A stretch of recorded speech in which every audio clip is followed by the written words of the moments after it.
Okay, good afternoon once again. So we're going to discuss the quantitative trading. And I already took the initiative, the liberty to give some highlights about this. Okay, of course, you can, the internet is awash with so many information about QT or quantitative trading. So in a nutshell, pag sinabi natin, if we say quantitative trading, you are executing trading strategies based on quantitative research. So quantitative research dito more on the technical trading aspect.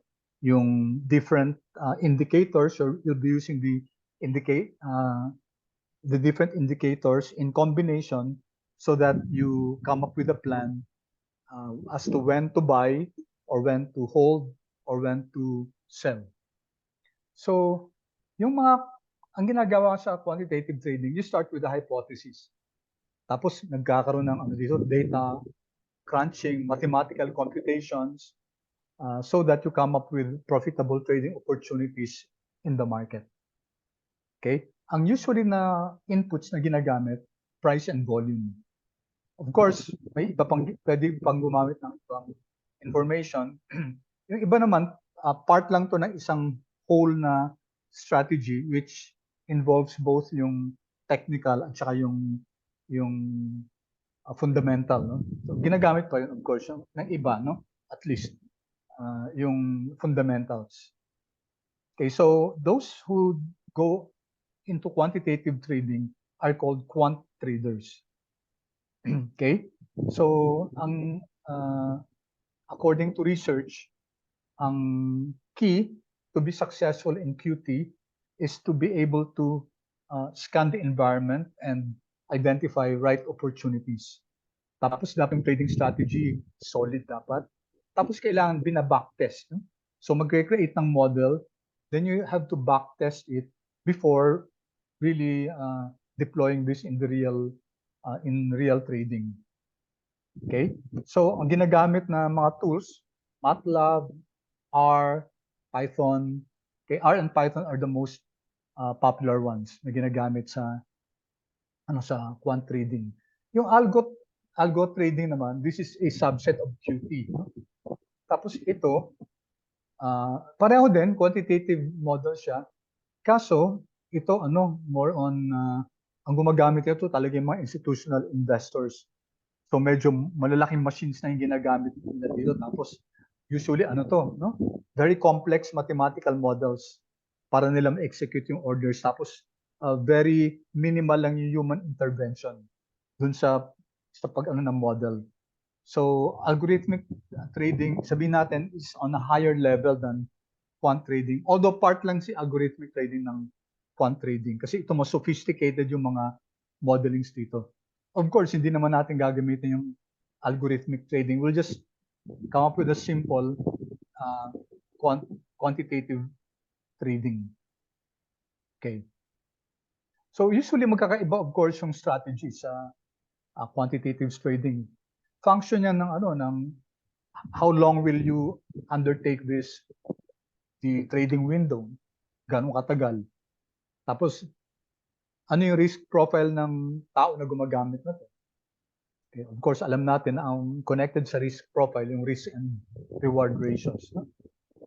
Okay, of course, pati yung amount na available for trading, liquidity, volatility. Okay, these are the factors that are needed. No? Yun ang mga factors kung bakit magkakaiba. Okay, so examples ng trading strategies, I won't go delve into the details of this.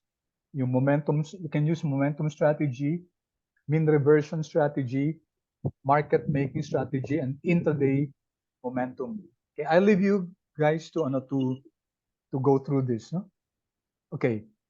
Now, sa QT, quantitative trading, kailangan natin ng mga of course, if we're going to use R, so we need to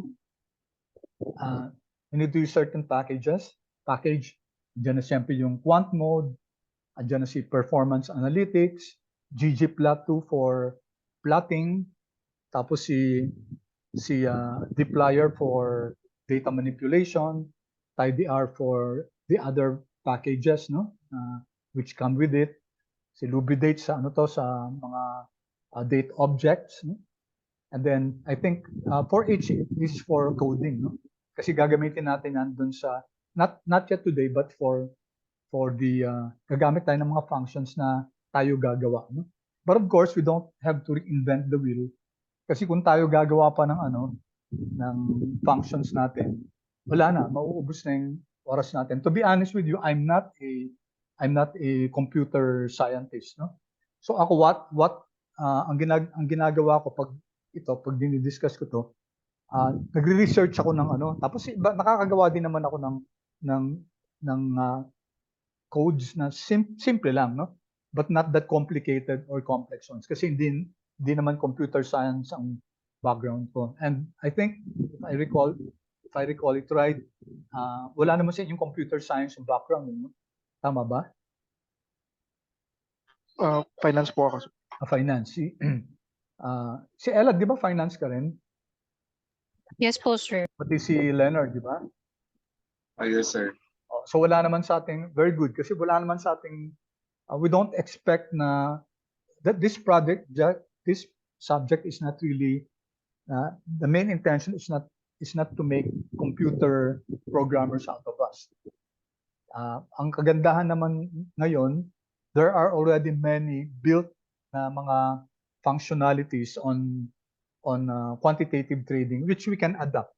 Siyempre, ito-tweak lang natin, depende dun sa data natin, depende dun sa trading window, etc.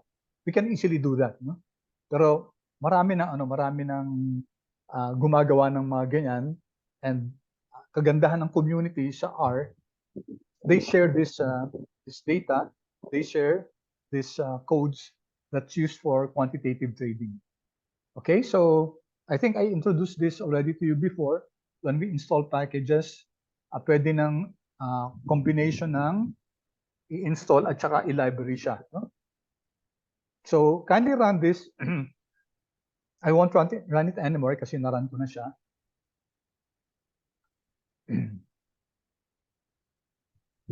Okay. So sometimes, minsan hindi nag-run si financial instrument, but try niyo muna. No?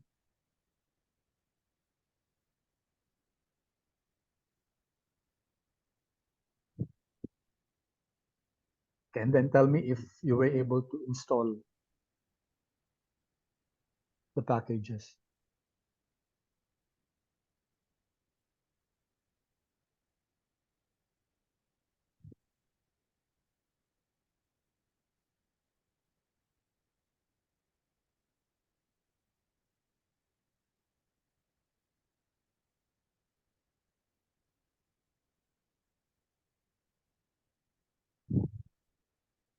So si Quant Mode, I'm sure na-install na natin yan. Performance Analytics, yes. For each, maybe ngayon lang. No? Pero simple package lang naman yan. Hindi naman siya heavy na package. Financial Instrument, I'm not sure. This is part of our Quant Strat. Dplyr, I think before. ggplot also. Lubidate, I think before, and also TidyR. So baka yung financial instrument lang yung bago dyan. Pati yung for each. Sana po ako. Done na? Okay.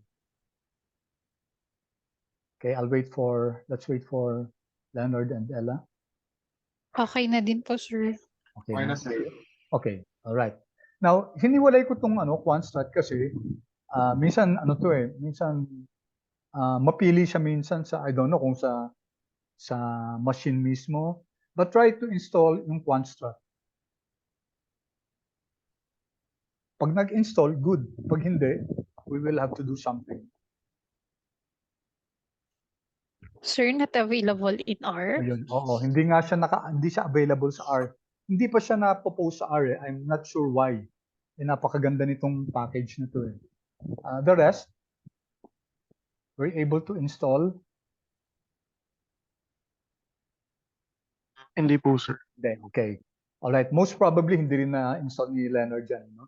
So if it does not install, then buti na lang yung author, sinabi niya na he made it available sa GitHub niya. Yung GitHub, alam niyo yung GitHub? Class? Yes po, sir. Okay, familiar naman kayo sa GitHub, ano? So the author uploaded this sa GitHub niya. That's why we can download it to R, even if it has not been if it has not been stored in CRAN, in Comprehensive R Archive Network. All right, so we need the dev tools package. So let's i-run nyo muna itong code chunk na to, itong installation ng dev tools, and then yung library niya.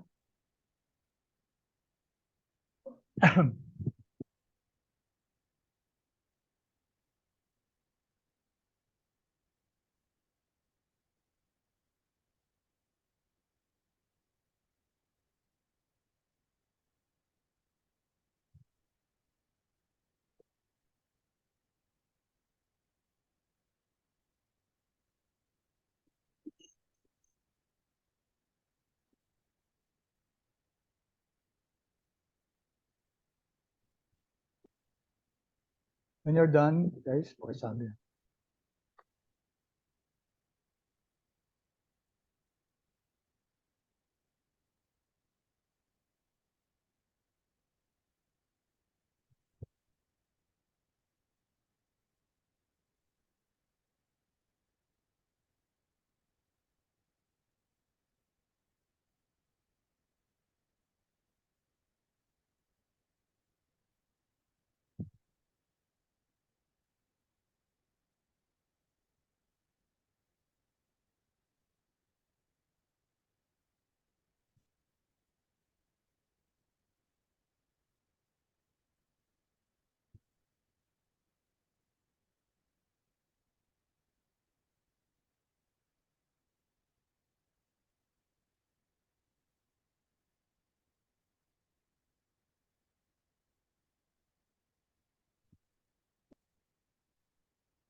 So nasa remote siya.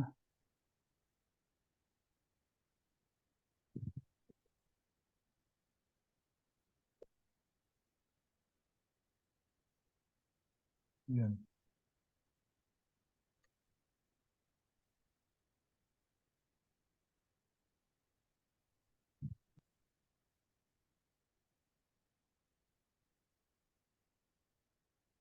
Okay, are you done dun sa dev tools? Hindi pa po ako, sir. Hindi pa, sige. Okay lang. Take your time. Matagal mag-install yung dev tools. Yung sa akin po, pinag-install pa po ako ng additional package sa RTools. Art tools, oo. Okay. Okay na yun sa akin, sir. Okay na, sige. Good. Thank you, Leonard. Kay Ella na lang at saka Okay na din po yung sa akin, okay. sir. So, hintayin natin si Tim.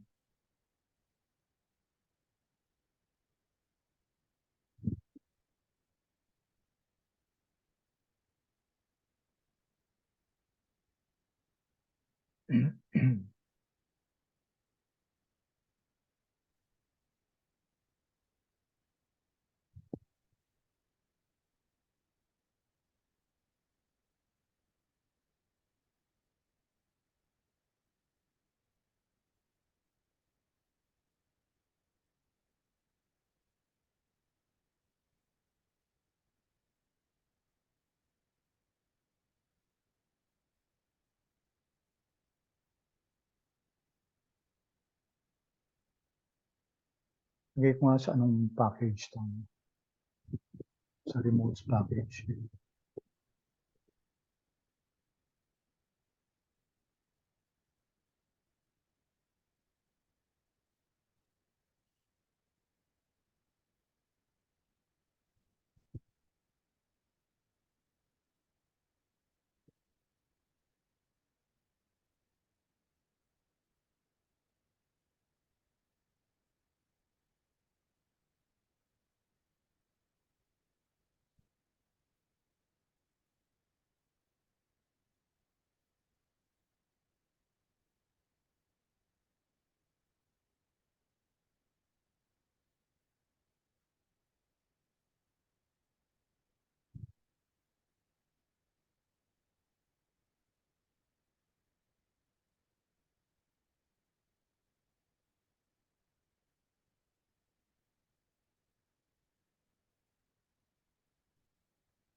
Sir, okay na po sa Okay, good.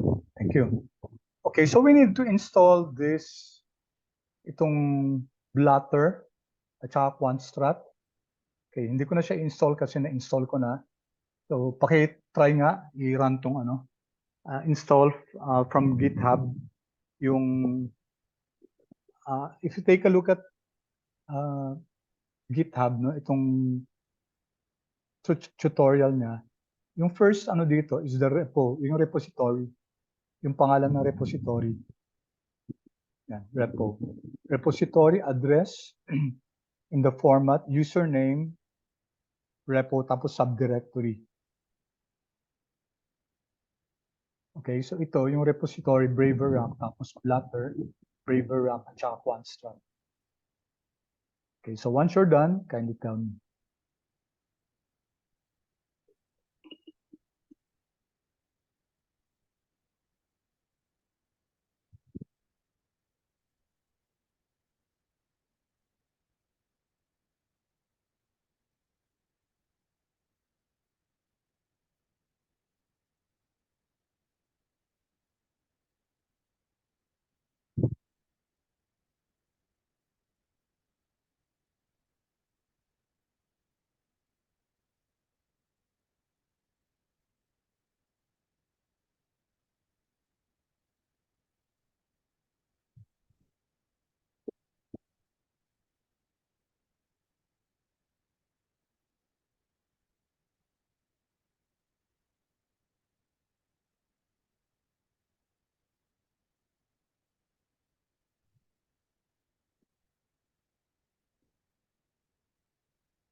When you're done, pakisabihan ako.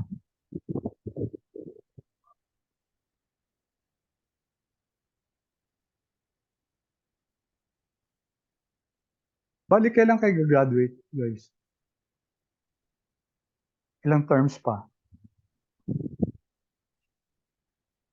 Sir, kami po after nitong term na to, comprehensive exam na po.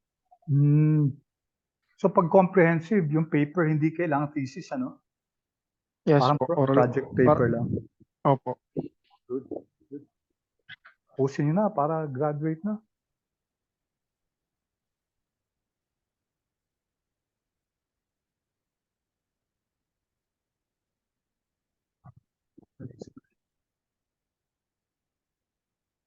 Install.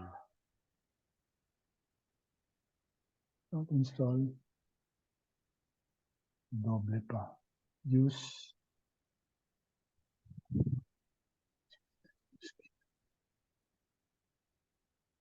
To do so. Bakit yung English ko dun Doble install.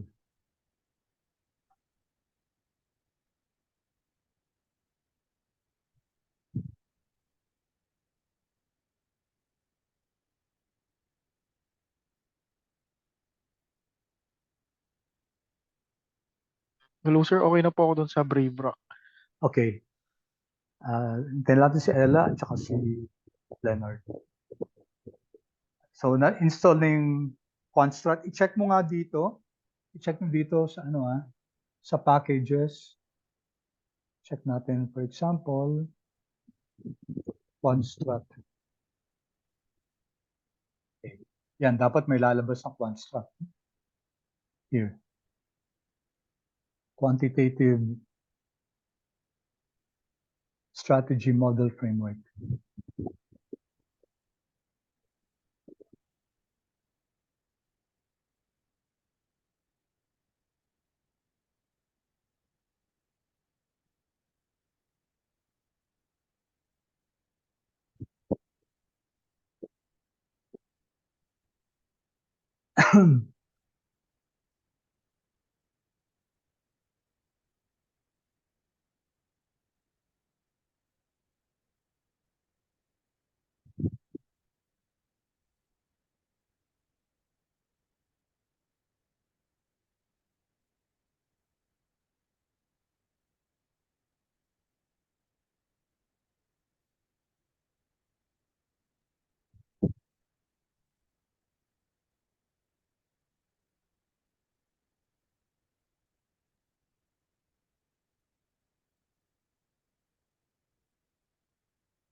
Okay na, sir. Okay na? Thank you, Leonard. Si Ella na lang.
Sir, okay na po. Thank you. All right. Good. So check nyo sa packages kung ano na yung si Quantstrat. Version 0.21 Quantitative Strategy Model Network.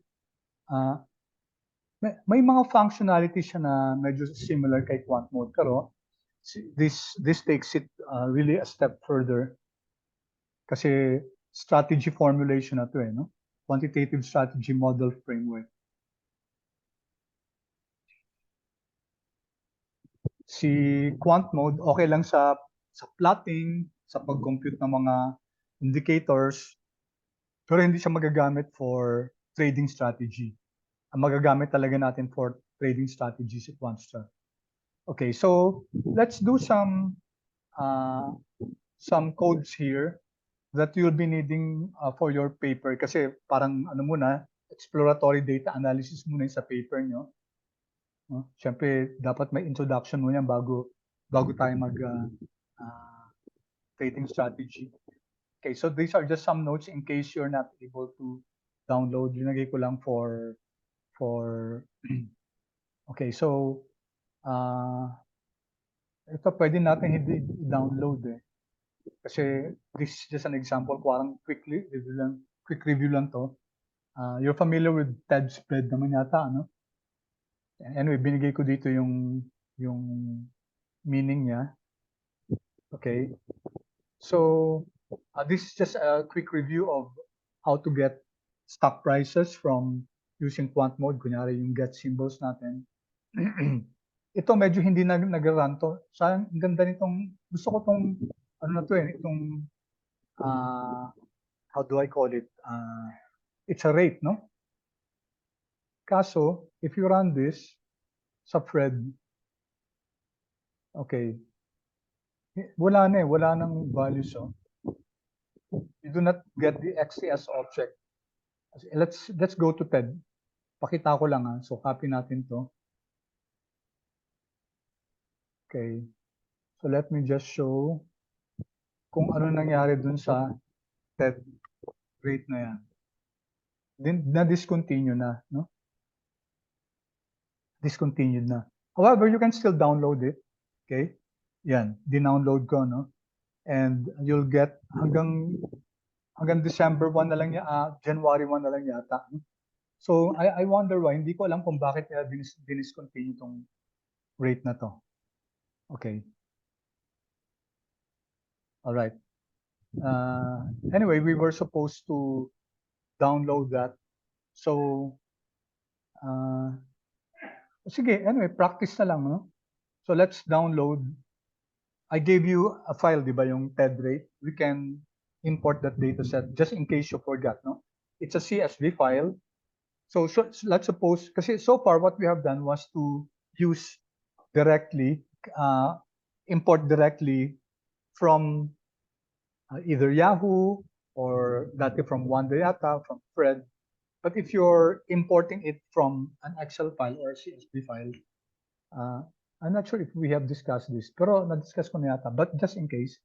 So ito, no, import data set, and then kindly look for that file where you place your TED rate. Yan, TED rate. Yung sinare ko sa inyo sa Canvas. Open natin. Tapos we can change the name. Call na lang natin na TED. Right? So this is a CSV file. Okay, where you can see heading, date, at saka TED rate. I just want to point out something. Import natin. Import. So ito siya, no? Ito siya. Then I'll just copy this, Control C, and put it here into my code para next time, if ever I run this again, okay, I can easily, so here, no? So the data has been loaded, ito na. Yan. Date and yung TED rate.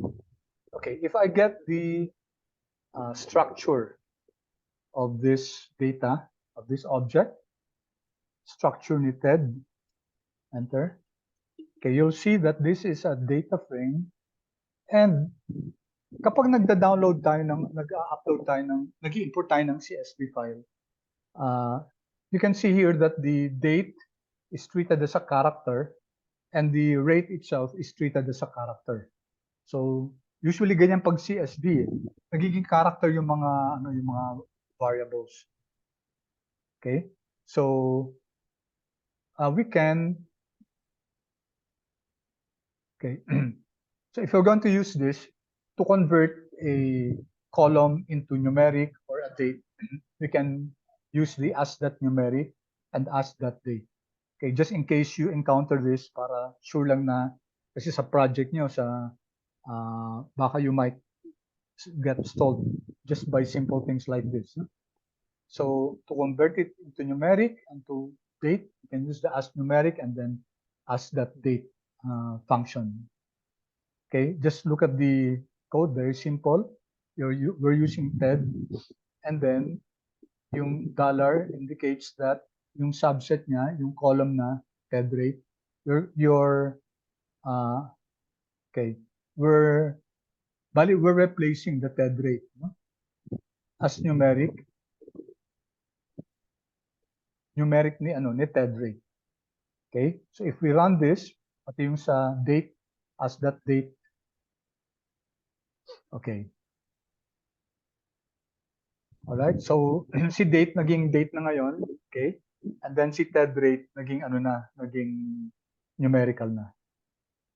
Okay, but if we check natin si TED. Okay, may mga NAs na, no? Kanina kasi mga dots yan eh. So nung kinonvert natin into numerical, naging NA na siya. Okay. Now, if you want to delete, pwede is that NA, no? Or you can just write TED, yung object natin, and then you can use the complete.cases function. Complete.cases. Okay, complete.cases ni TED, no? And then here, of course, the object is TED, and then your subsetting. Okay. So pag sinubset natin, ibig sabihin, tatanggalin niya yung mga NAs. Okay. Alright. So this is the row. Yung row, yung may kompleto lahat, and then the column, everything. So let's run this, and we can now see that nawala na yung mga NAs natin. Ano?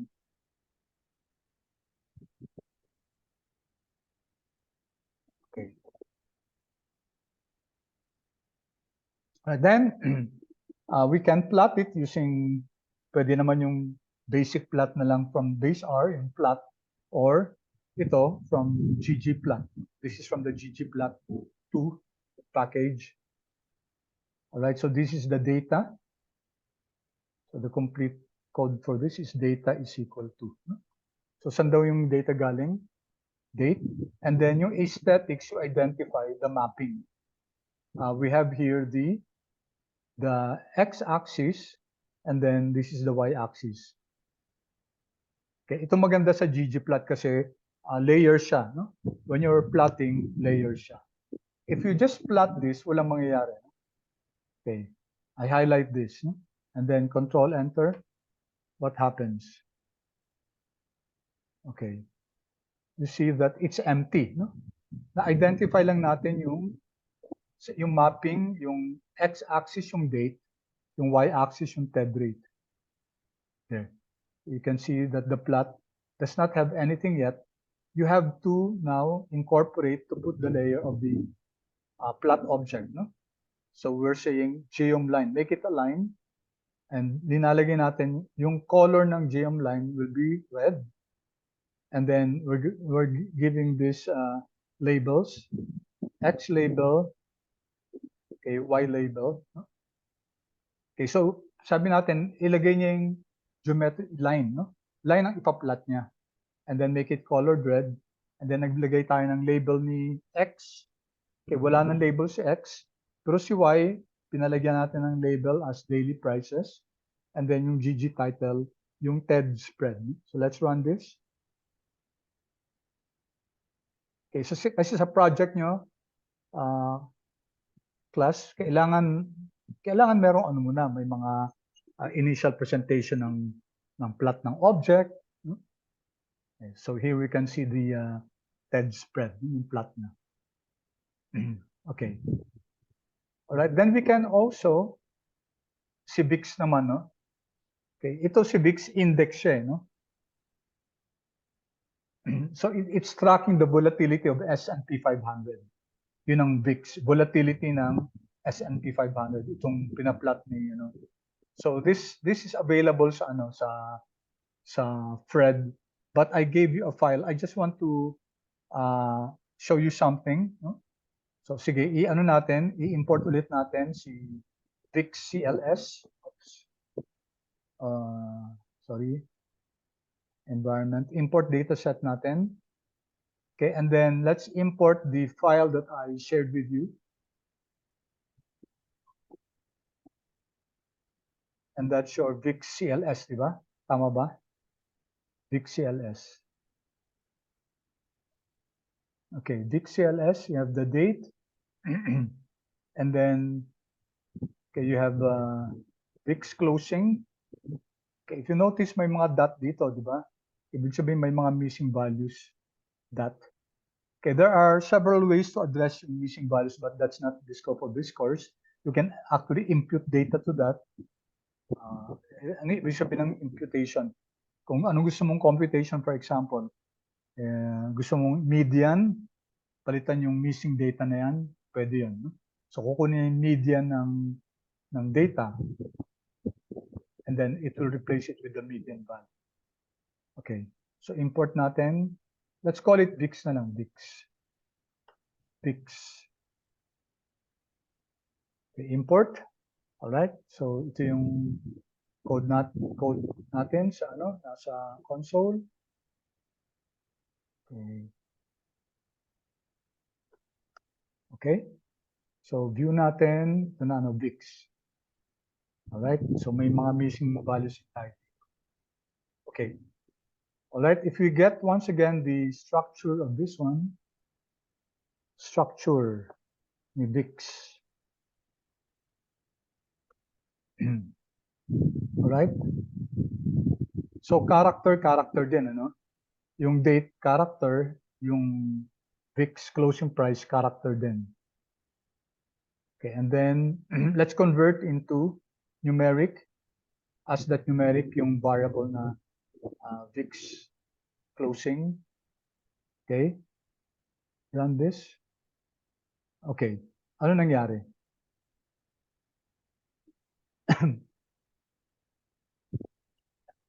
Did you get the same message from R? Yes po. Okay. Anong sinasabi niyan? Okay, tingnan natin yung TED, ha? Tingnan yung format ng TED compare sa VIX. Anong difference nila?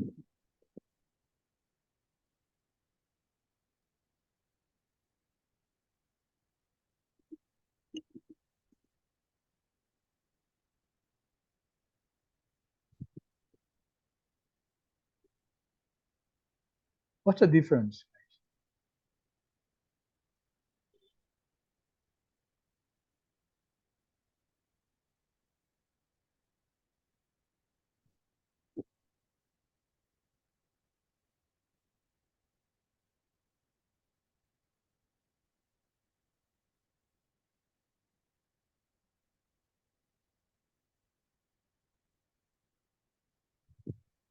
Na-notice yung difference?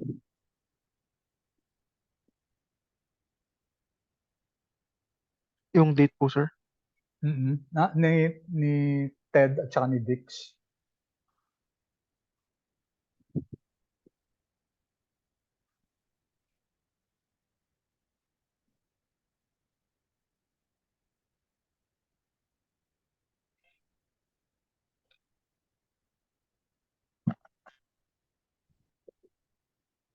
Notice yung difference. Dito, yung year muna, no? Year, month, at saka day. Sa VIX, day, month, day, at saka year.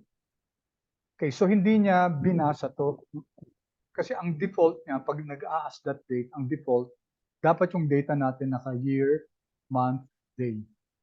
Okay? So, how do we address this? Tingnan natin dito, class, no? Tingnan natin dito kasi, for example, read in date time info in a format like, for example, MDY. Ito kasi, yung VIX natin, this is month, day, year. So, if you take a look at the as that date function sa help, ginawa ko as that date. Tapos ito, conversion function. So, ano talaga ng help functioning are very comprehensive. So let's see if we can ano ko to, if you are not able to see it, okay, let me chat this. Okay. So tingnan natin if this will work.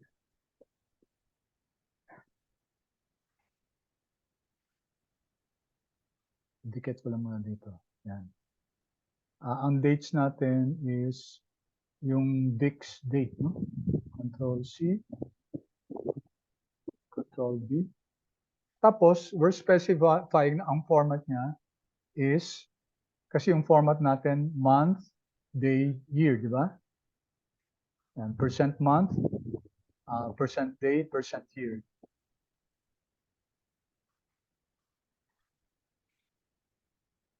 Okay, so let's see. Let's run this. Okay, then let's see the structure. Okay, so date na, no? Okay, so ibig sabihin yan, class, you need to specify this, yung format niya.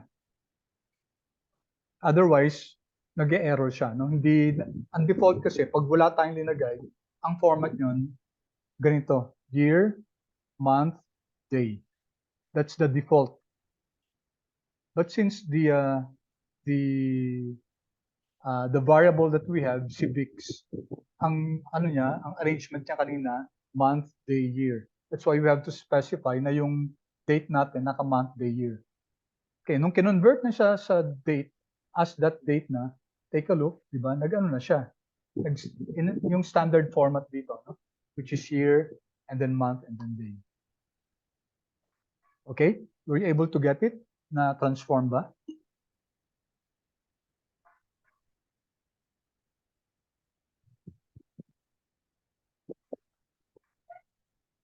Okay, kindly inform me kung nagawa nyo guys, ha?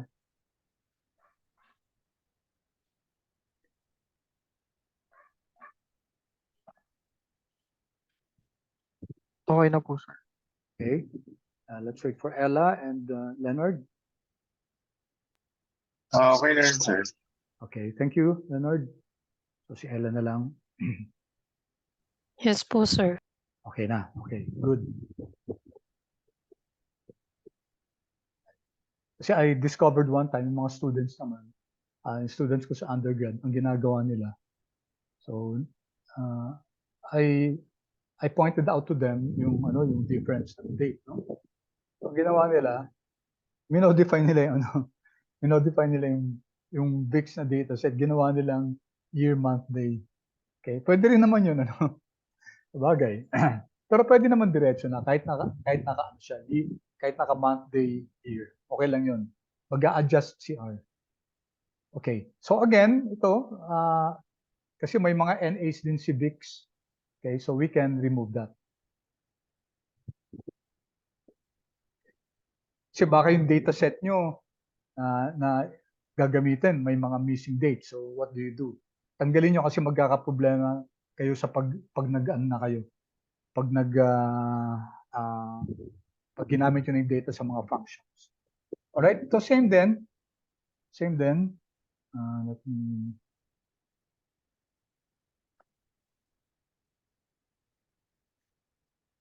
okay, inayos ko lang yung format para mas madaling makita.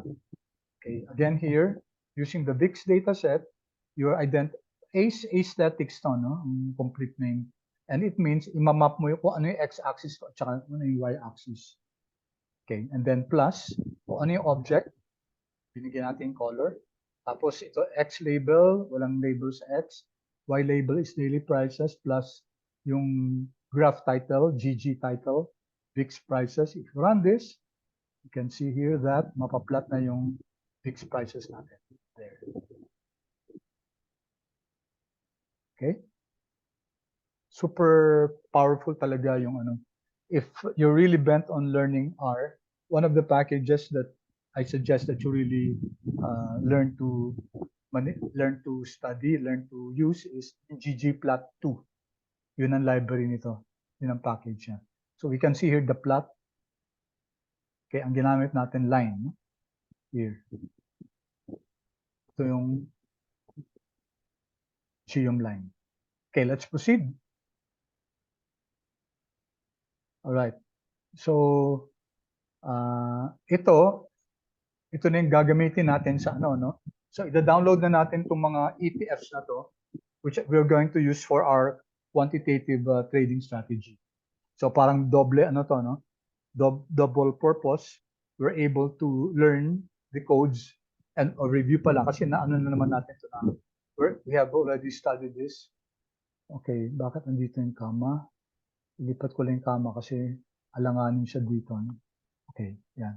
Paki-ayos lang class. Although mababasa naman yun, pero ang pangit kasi bakit siya dito sa harap ni IBB. Okay, so these are all ETFs, no? Spider, ito yung si IBB core ng S&P to. QQ Trust sa ano to sa S&P 500 din to, no? And then IWF sa Russell 1000. These are all indices. Okay, so yung tatlo dito mga S&P, isa naman Russell 1000. Okay, so we're creating this object, ETFs, and then it's a vector of names lang siya, no? Names lang. Tapos we create this object, start date. Okay? Ipareho na lang natin yung mga dates natin para ano, para pare-pareho tayong ano, data. No? Okay, so let's go down here. Let's run this, start date and end date. And then let's create this vector of names. Okay. Okay. So if you look, you have your ETFs, character vector consisting of SPY, IBB, QQQ, and IWF. And then let's now use the get symbols from quant mode. If you recall, this is from quant mode, no? Quant mode. Linagay ko lang namesake niya so that if you have forgotten, this is from the quant mode package, a very powerful quant mode package. All right, what are we going to download? The symbols is equal to ETFs. Ano yung ETFs? Ito yung SPY, IBB, QQQ, IWF. Source natin Yahoo. Class, either POSIX-CT. Ang POSIX-CT object, this is also an extensible time series. Only that this accommodates seconds, minutes and seconds, hours, HMS. No? HMS. Na-accommodate niya. Pwede rin XTS. No? Pero para medyo maiban din naman yung ano natin. POSIX-CT para aware tayo na if you use this, it can accommodate hours, minutes, seconds. And then from what? Start date, And then end date, dinefine na natin kung ano yung start date and end date. So if we run this, okay, we will automatically, R will, through quant mode, generate auto.assign niya to true, no? IVV, IWF, QQQ, SPY. So what it did was to name the files automatically by the name of the symbols. No? So ito object to IVV. If we open this, we have done this before. It consists of the IVV opening, OHLC, and then the volume, and then the adjusted. And then since this is, tingnan natin class, no? Class ng ni IVV. Ay, wait. Oo. Yan. It's an XTS object, no? Extensible time series. Okay. Delete ko muna itong si Ted at saka si ano. Okay, so we were able to download or upload sa ano natin sa R yung apat na ETFs natin. IVV, IWF, QQQ, and Spider. Okay, let me pause. Okay, so far, we're able to upload these objects, IVV, IWF, QQQ, SPY.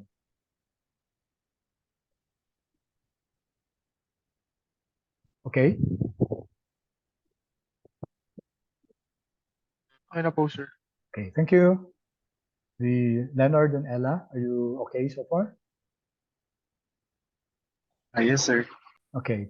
So this one, sige, i-run na lang natin. Alam nyo naman yung head, di ba? Head na lang ng SPY gives us the first, first 6 objects. No? Ano yung warning yan? Let me see. Okay. Head ni SPY.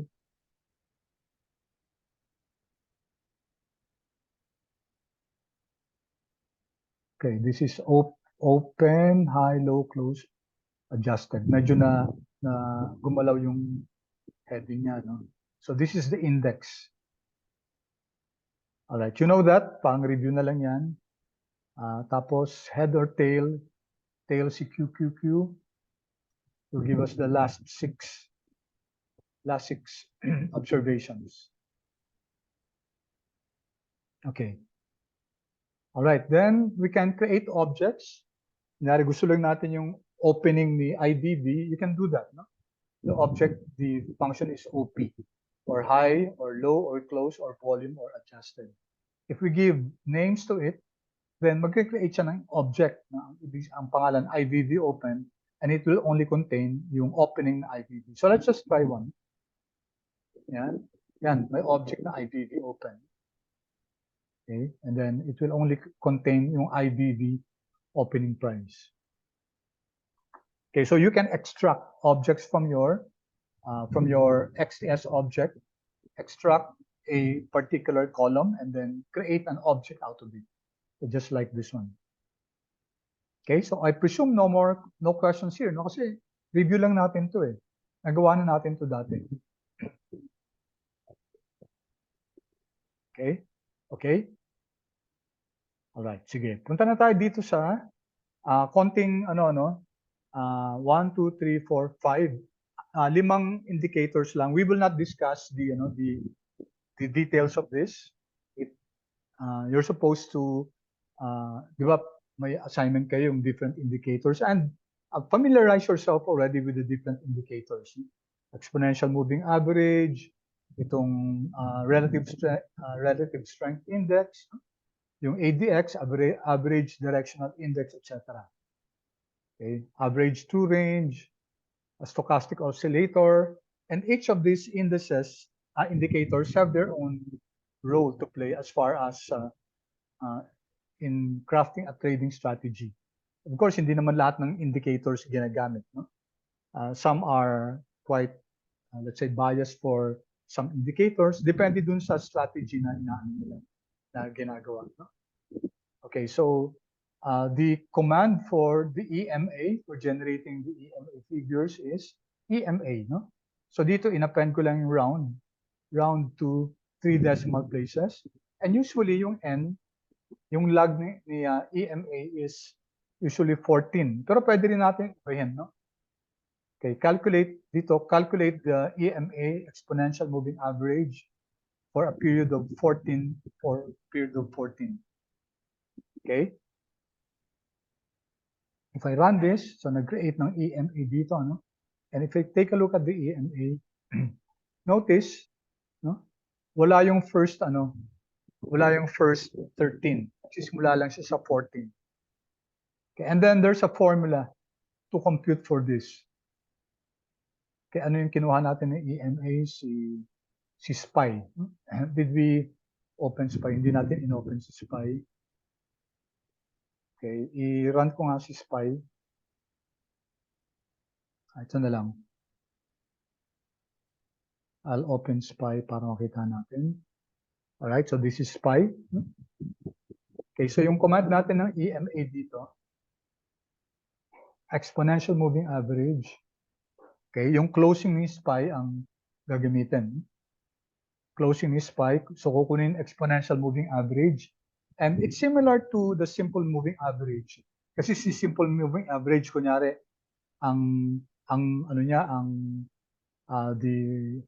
the lag, the window to be used is 14. Gagawin niya yung previous 14 na values, i-average lang niya yon. Tapos that will now be the value for the 15. Yun na yung forecast niya for the 15th figure. Okay, and since average ng 14, ibig sabihin equally weighted yun. Ito hindi, no? Si EMA hindi. Kaya ang tawag sa kanya exponential moving average. And they use a particular formula to compute for the weight. Okay, weight. Sa EMA, ang mas malaking weight, yung pinaka-close na values. Kunyari yung yesterday, yan ang pinakamalaking weight. Kasi mas relevant, mas may influence yung yesterday's value to today's value to tomorrow's price as compared to 30 days ago. No? That's the rationale behind the exponential moving average. Okay, and you also have RSI. We will not take a look at the features of RSI. Dinala natin yung pag-compute nito. Okay, RSI. So we now have RSI here, Relative Strength Index. I'll not discuss with you how this indicator is computed. Okay, I will leave that to you. Plus, I think one of you was assigned RSI. Kaya nga, it will be good if, of course, as master students, I know you will do that on your own. And also, we can refer to the output that will be given by your classmate in the form of a video kung ano yung nakatoka sa kanila na what was the indicators given to them, yun ang gagawin nila ng video based on the RMD file that we submitted. Okay, same thing with ADX. I'll just run this, and I leave it up to you to learn what these are. ATR also, and also yung stochastic oscillator. So stock. Okay, so we now have different indicators. No? Meron tayong stock, meron tayong indicators natin.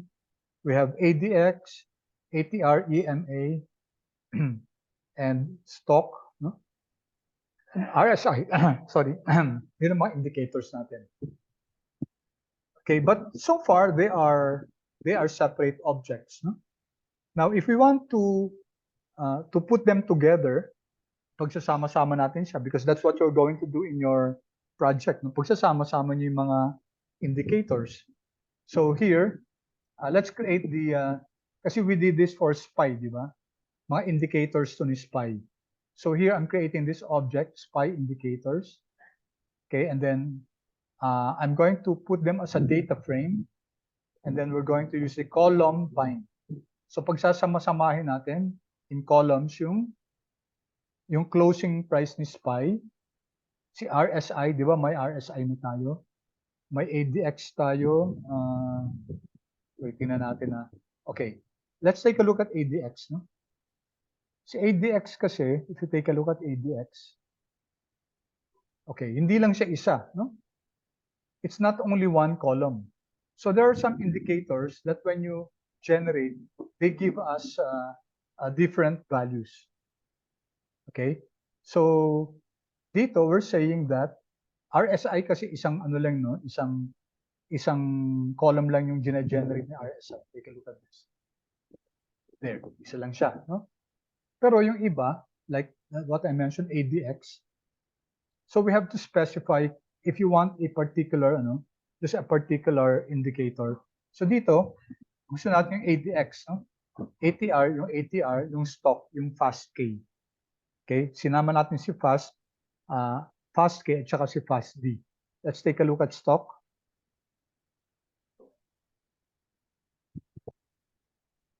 Okay, no? Fast K, fast D. All right. Okay, so let's create this object now, SPY indicators. It will create a data frame, no? And then it will combine all of these columns, all of these objects into one. Run natin. All right, so here we are, object SPY indicators. 1386 objects of 6 variables. Okay, as expected, 1, 2, 3, 4, 5, 6. We identified 6 columns, so there are 6 variables. Let's run this. Let's view this. Yun, no? Closing price, yung RSI, ADX, ATR, fast K, and fast D from the stochastic. Yung EMA pala hindi na natin sinama. Okay. All right. Then, if you notice yung mga column names niya, ito, no? Yung names ng columns dun sa pinanggalingan niya. You can change that using the call names function. So ito, call names. So you're saying column names of what? Of the SPY indicator object, SPY indicators. And then we are concatenating. So chronologically, this will be the first row, second column, third column, fourth column, fifth and sixth column. Okay? And then here we're printing, tingnan natin daw yung last 15 values niya. Let's see. All right, so we have here, okay, no? And this is the last 15 rows, no?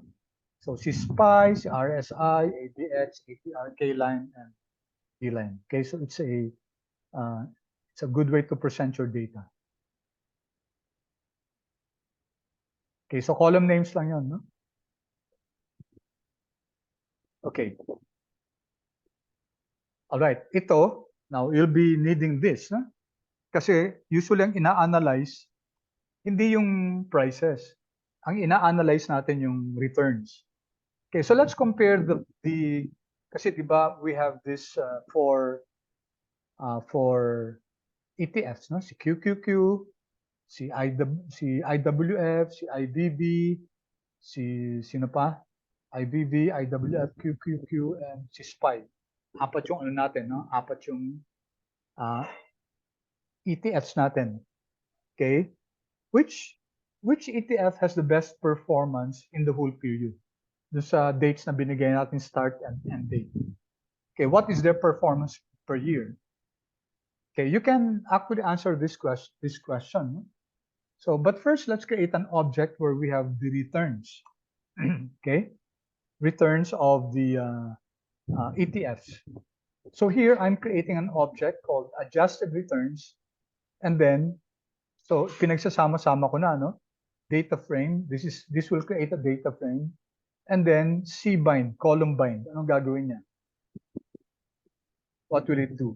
SPY $SPY.adjusted. So it will create this object of adjusted prices, which includes the adjusted prices of all of the ETF SPY, IBB, QQQ, and IWF.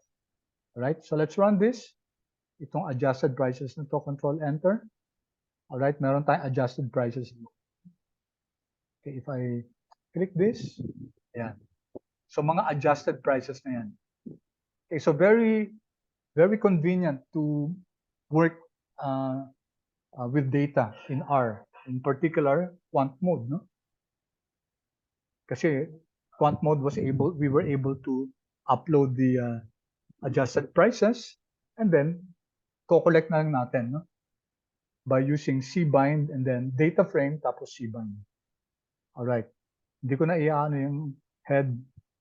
Okay, and then here, mag-create tayo ng object called returns. Again, we're going to create a data frame. Okay? Tapos, ang function nun, daily return. Daily return is pi. And then we make it in percentage. Okay? And then 4 decimal places kasi yung function na to round. Okay, round. And then yung daily return, comma 4, which means 4 decimal places. And then everything will be, okay, placed in a data frame, in an object called returns. Okay, so let's run this. Okay, so we have here returns. Okay, yan na, no?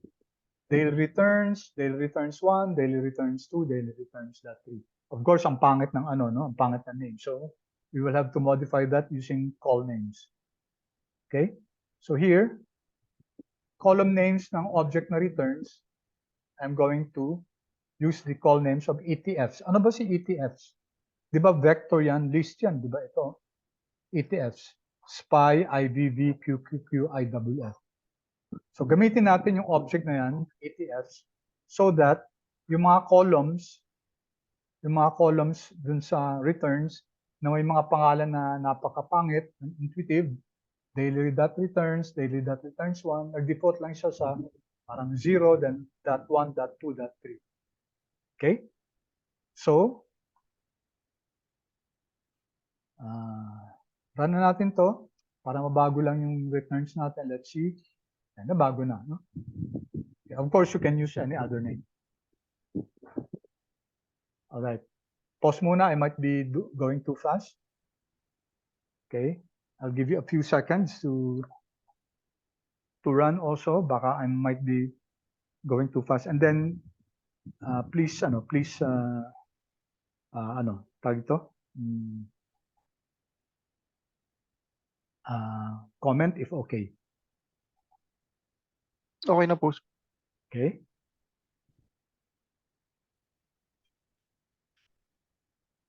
Let's wait for Leonard and Ella. Okay na, sir. Okay, thank you. Yes, sir. Okay.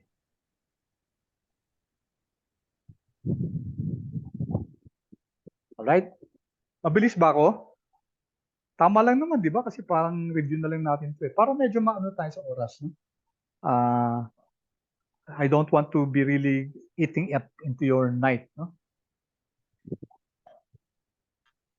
Okay? Okay lang naman po, sir. Medyo Alright. nagiging intuitive na siya. Okay, good. Tsaka, you notice sa R, abang lagi mo nagagamit, you really gain certain competence and confidence. No? So that pag nag-research ka na, tapos nagbabasa ka na ng mga codes, of course, maybe you'll not understand everything, pero you'll be able to follow along. And yung sa mga hindi naiintindihan, pwede mo namang aralin lang, tingnan mo lang. Just invest in a little bit of time. Then you'll see, ganito pala yan. So that's how I really learned. Although I've been, nagsimula ako matuto ng R kasi almost year 2000. Ibig sabihin mga more than 20 years na. But ang practice ko talaga ay, hindi ako mahilig mag-memorize sa mga codes. No? Yung mga usual ko nagagamit, of course, may memorize ko na yun. Pero yung mga iba na medyo special, ang ginagawa ko, minsan nagkikeep ako ng inventory or I keep files of what I did before. Tapos kung kakailanganin ko na siya, I can review always. Kasi kung hindi ko naman laging ginagamit yung particular function. So why do I need to memorize? Nakaka-clutter lang yan sa brain. Okay, but ang importante dun, you should know where to find. Okay, where to find help when you need help sa R. Okay, ito, you'll be able to get the correlation. Okay, correlation of the returns. Alright, yan, no? So, of course, we expect the diagonals to be 1. Kasi it's a correlation of the returns of the ETF with itself. Okay, and then we have there, okay, medyo highly correlated sila, no? 0.992, 0.97. Okay? Kasi yung iba dito, yung SPY, IBB at saka QQQ, they're all from S&P 500. Si Russell 1000, itong IWF. Pero if I'm not mistaken, si Russell 1000, yung nasa S&P 500, kasama din sa kanya. So we're expecting that they're correlated to mga returns na to. Okay. All right. Now let's learn how to do descriptive stats using the do that call and the apply. Tsaka itong apply. So these are functions. Okay, so quickly lang, kinalan natin to, no? Pag unfamiliar sa isang function, it's best to seek the help of R. Okay, yan. It's from the base R. So ano sinasabi nito? Do that call constructs and executes a function call from a name or a function and a list of arguments to be passed to it. Okay? So ito yung syntax niya. No? And then, if you want more details about the syntax, of course, dito yung arguments yan, yung parameters niya. And then there are here the detailed explanation. And then sometimes may mga example pa siya. Katulad nito.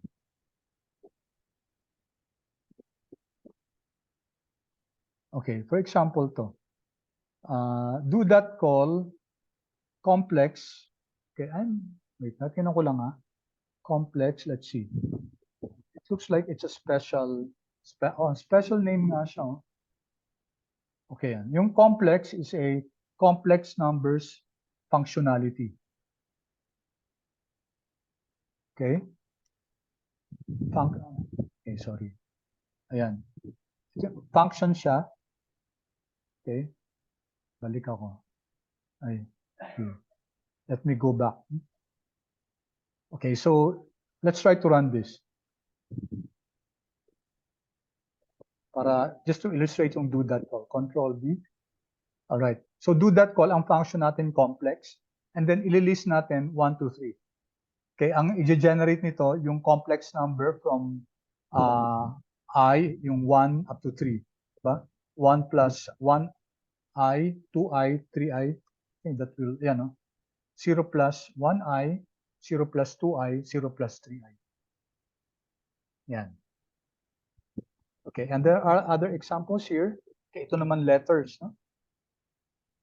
You're creating this temp. And then expand that grid letters 1 to 2, 1 to 3, ABC yan, and then 1 to 3, 1 to 2, 1 to 3, and then plus minus. And then do that call. Okay, tingnan natin to. Let's run this. Okay, I have an idea of what this will generate. Run. Yan. Okay, yun nga. Okay. Yun nga. Yung letters 1 to 2, A and B yan. Tapos number 1 to 3. And then put plus and then minus, no? So ito yon. Do that call, i-paste daw. Ito yung function niya, paste. Okay? Sino ipi-paste niya? Si temp. Sino si temp? Temp is this one. May letters na 1 A, B, may numbers na 1, 2, 3, tapos may combination ng plus minus. Notice how it pasted all the elements of temp. Okay, so yun ang ginagawa ni do that call. All right, so balik tayo dito sa example natin. Okay, so what are we going to do? Okay, take a look at our function.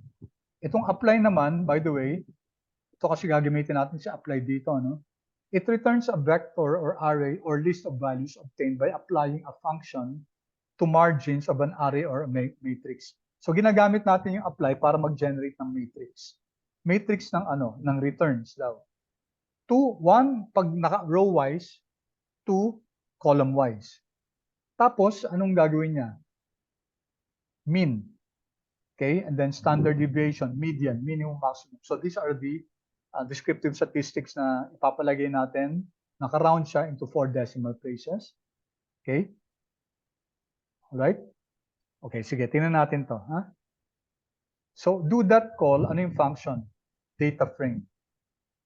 Okay, so ibig sabihin, mag-create siya ng data frame for this. Data frame for mean, no? Kasi list eh. Gagawa siya ng list ng ang pangalan mean, standard deviation, median, minimum, maximum. Okay?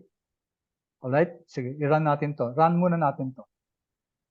ETF statistics, control enter.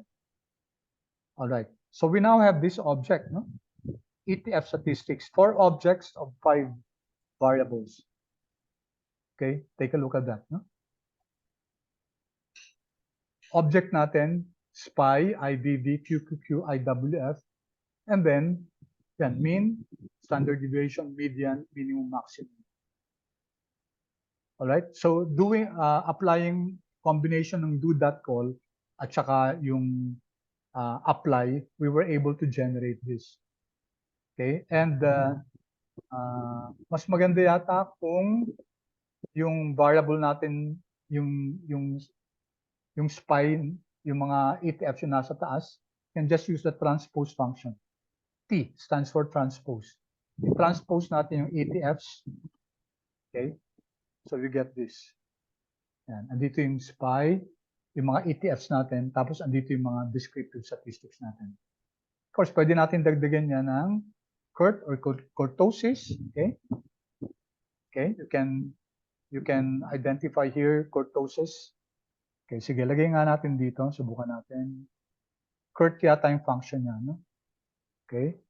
Lagay natin dito CURT, no? It's equal to, copy natin to. Control C, Control V. Round natin, apply sa returns by row. Okay, and I think the function is CURT, no? Let's check. Okay, sige. Run natin to. Sama natin yung transpose niya. Okay, CURT, hindi nga nakita. Ano ba yung function ng kurtosis? Wait. Check natin. Kurtosis. Okay. Kala ko CURT. So, mali ako. Okay.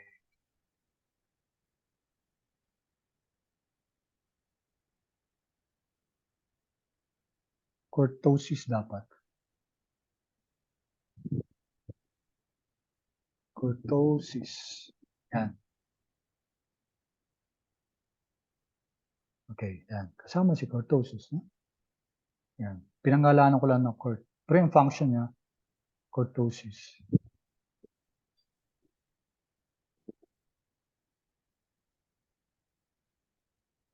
Okay. So, gagamitin niya sa project niyan. Kailangan makapag-complete kahit paano ng mga descriptive statistics. No?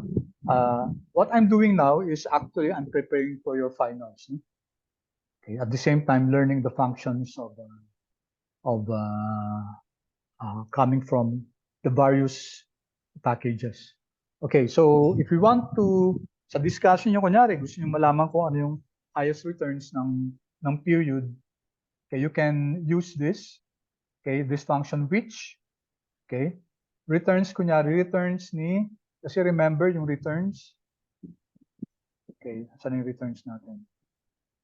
I-view lang natin, diba? 4 yan, diba?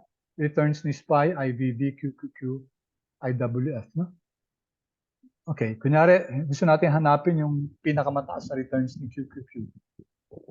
So ang ano dito, ang syntax niya dapat double equal to, no? Mag-error yan pag isa lang. Equal to maximum ng returns ni QQQ. Okay, so this will return 1, 2, 3, 4.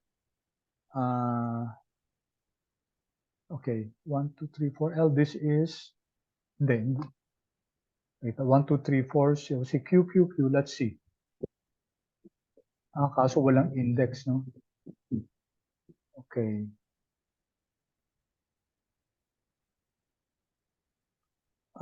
Let me see. Sige, i-run ko muna. I just want to check if this indicates row number. No?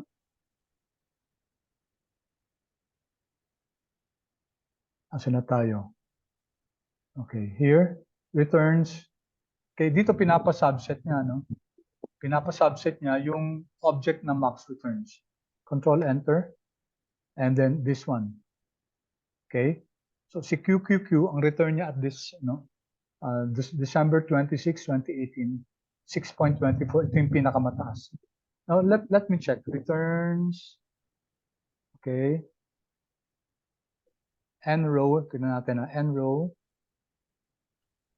N row. Okay. 1, 2, 3, 4. Is it row number 1, 2, 3, 4? 1, 2, 3, 4. Okay.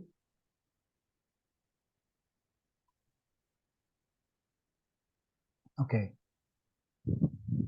So let's see what did I do with this?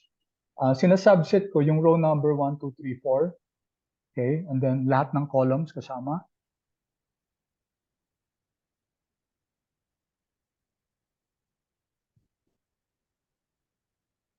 Wala. Bakit? Ilan ba yung returns? 1386. Okay. Where did I go wrong here? Returns. So I need to create an object. Subukan ko lang.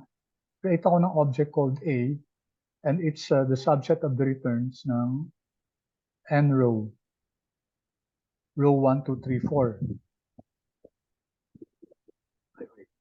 So it should only be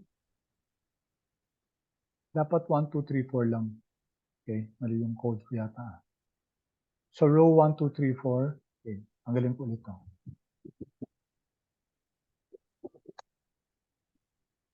Run. Yan, tama, no? 624, tama. So, tama ito, yung max returns na to, yung 1, 2, 3, 4. This is row number 1, 2, 3, 4.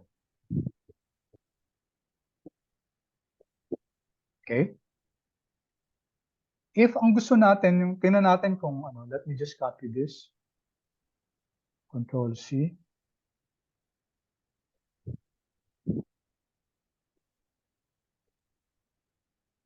Control V.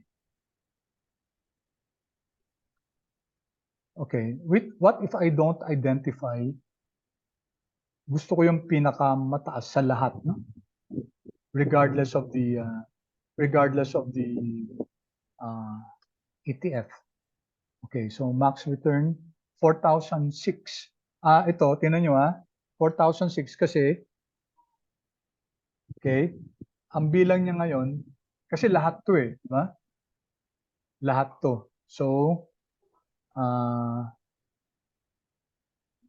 hindi na niya by row bibilangin. But let's see what will be the answer here.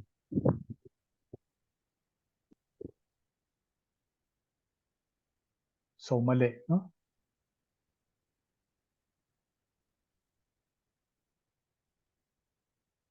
Okay. There has to be a way, pero magdi-dplyr tayo, no? Which I don't want to discuss now kasi data wrangling na yon. Next meeting na lang siguro yun. Okay, so hindi pa pwede to, no?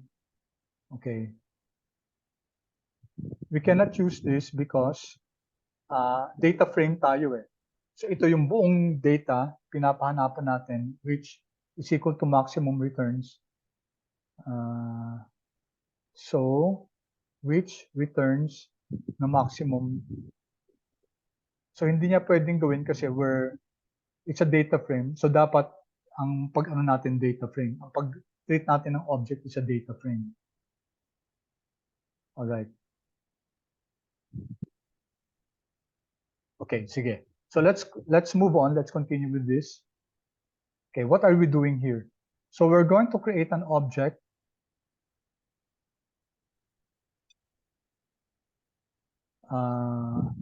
cumulative returns, no?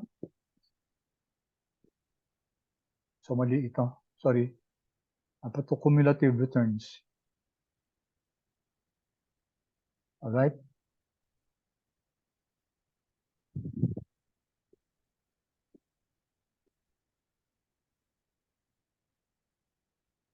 Okay, cumulative returns. Okay, so take a look at this. Anong ginagamit natin dito na function? We're using the cumulative returns of the daily returns. No?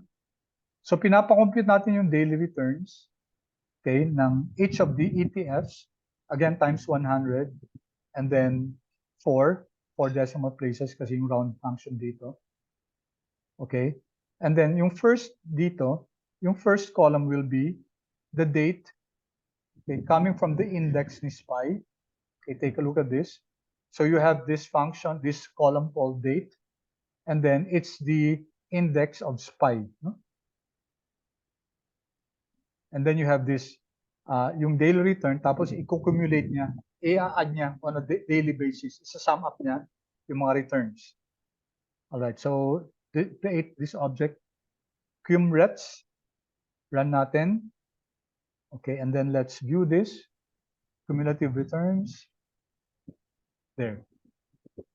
Okay, what do you notice, guys? Ano nangyayari dito?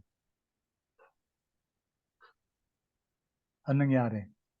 Diba, inad niya daily yung mga returns.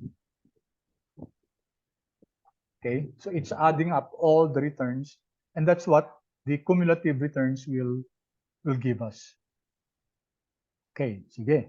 So let's continue a few more, and then we will stop here guys, no? Kasi ito yung next lesson na. Next week na natin kukunin to. So I purposely medyo talagang minadali ko siya.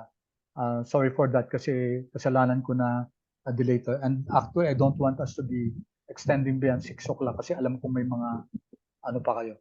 Actually, ano naman, it was yung ito talaga yung gusto natin ma-cover. Kaso nga lang, I was rushing and then I did not anymore discuss the others kasi na ano na naman natin yung na-discuss na natin. Okay, so we learned about cumulative returns, no? And then, you know this, kasi yung cumulative returns natin, okay, yan, date, daily returns 1, and then, pinalitan natin yung call names ng cumulative returns, and then ano ibig sabihin itong -1? Okay, wag isama yung name ng, okay, wag isama yung first column kasi si first column date eh. So ibig sabihin wag na niyang papalitan tong date na to. Ang papalitan lang niya yung except yung yung first column. So here yung code sinasabi sa atin na palitan yung column names ang cumulative returns except yung first column. So magsi-skip yan ng first column. Si ETFs, di ba, si SPICE, IBB, etc. Ipapangalan niya dun sa And then row names, null, wala tayong ibibigay na row names. Okay, so let's just run this. Control Enter. And then let's take a look at the cumulative returns. Update na to. There, no? Andito pa rin si date. Andito si SPY. So si row names, tinanggal natin yung index, no? Diba? Row names is NA. There. Okay? Class, clear so far? Yes po, sir. Okay, good. All right. Ito naman, ang gagamitin natin dito, yung function na gather. Okay. So, anong gamit ng function na gather? Okay, so iyan lang natin sa sa ginagamit yung gather sa from dplyr to, yan, no? tidyr or dplyr. Okay. So what does this do? So ginagamit to sa pivoting to, no? Okay. Switching to pivot longer. Okay, so ano na kasi ito hindi na siya masyadong ginagamit. Yung mas bago dito is pivot longer, which is easier to use. Okay, pero I will postpone the use of pivot longer kasi I want first to for us to be introduced to dplyr. Siguro next meeting na lang. No? So ito na muna yung old name. Okay, pareho lang naman yung effect niyan. Although I agree with this na na mas madali talaga si pivot longer. Okay, but let's run this. Okay, so we're creating this function called long cumulative returns. Ang ginagawa dito pag ginagather, pinagsasama-sama, no? Pinagsasama-sama yung, for example, cumulative returns, symbol, cumulative returns, ETFs, igagather, no? Igagather niya. Okay, so let's run this. Okay, see what happened? Ano nangyari? So in one column, yung SPY muna, tapos sa IVV, tapos si QQQ, tapos si IW, si dulo, IWF. Okay? So this is a long format, no? Naka-long format siya as against this one. Diba? Si cumulative returns natin, yung returns ng mga variables, yung cumulative returns sila expressed sa column. Ito column pero pinagsama-sama, ginather lahat ng mga ETFs natin. No? Okay. And then let's plot na lang natin, no? So I think this is the last function. So of course, I expect you to use these codes din, no, para makita nyo. Actually, tinutulungan ko na kayo sa project nyo, no? Kasi marami dito magagamit nyo. Okay, if you're comparing now, for example, the performance of the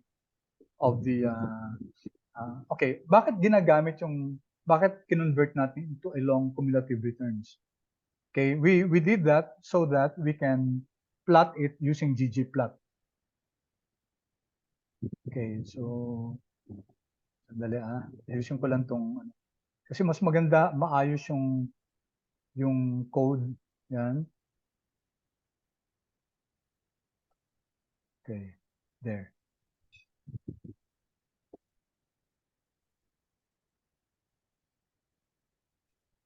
Yan. Mas madali intindihin, no? By the way, when you use ggplot, no, hindi pa pwedeng okay, let me control X. Let me put plus here. So yung plus, linagay ko at the beginning of the line. Tingnan nyo what will happen. If I run this, nag-error siya. No? Nag-error siya. Ayaw ni ggplot na yung plus nasa simula ng line. Gusto niya, lagi siya nasa dulo. No? Yung mga plus nasa dulo lagi. No? Okay, so if I run this, yan. Okay, so you can now see here a comparison of the yan. Kita natin yung comparison ng mga ETFs natin. No? SPY,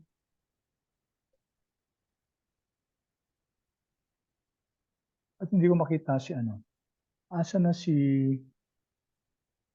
IVV? Kita niyo ba si IVV?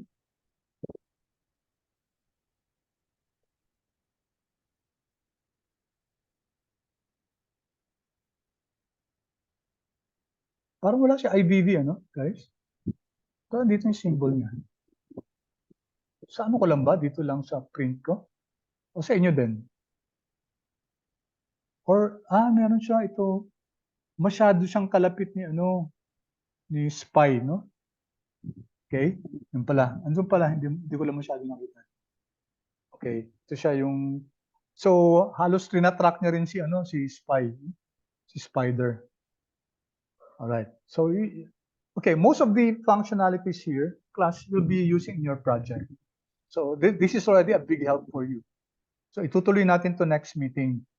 But let me just introduce this, yung workflow in creating a trading strategy in QuantStrat. No? So next meeting, ito yung, let me just quickly go through this. Okay, so mas maiintindihan natin to pag nag-ano na tayo, no? Pag ginamit natin QuantStrat. But let this just be a reference first. So initialization ng global variables, objects like account, portfolio, and orders. Tapos mag-a-add tayo ng indicators. Kaya importante yung indicators sa atin. Tapos gagawa tayo ng signals with the indicators and market data. Tapos generate natin rules that will send orders to enter or exit positions. Diba? Ito na yung trading strategy. Mag-enter ba o mag-exit? And then apply the strategy to get performance and risk metrics of the strategy. Tapos, kung magba-backtest tayo, okay, the metrics are for this symbol. And if you are backtesting a portfolio with multiple symbols, the metrics are shown by the symbol. Okay, so we'll understand this more when we make use of the QuantStrat package. Yun ang gagamitin natin para i-employ tong flow na to. That's why we had first to install yung package ng QuantStrat. Okay, so let me stop recording first.